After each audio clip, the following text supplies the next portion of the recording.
ஒவ்வொரு வீட்டிலும் கேட்கப்படும் இந்த பெயர் ஸ்ரீ சத்யநாராயண பகவான். ஆனால் இந்த விரதத்தின் உண்மையான ரகசியம் நீங்கள் ஒருபோதும் யோசித்ததுண்டா? இந்த விரதம் உண்மையிலேயே வாழ்க்கையை மாற்றுமா?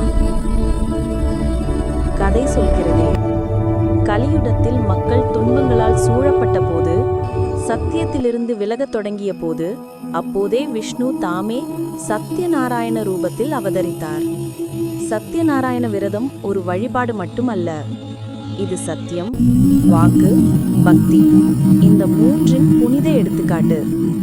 இந்த விரதத்தை செய்தால் கஷ்டங்கள் விலகி வீட்டில் அமைதி செழிப்பு பெருகும் என்று நம்பப்படுகிறது. ஏனென்றால் எங்கு சத்தியம் இருக்கிறது அங்கு தாமே நாராயணன் இருக்கிறார். மற்றும் நாராயணன் இருக்கும் இடத்தில் ஒரு துன்பமும் நிலைத்திருக்க முடியாது.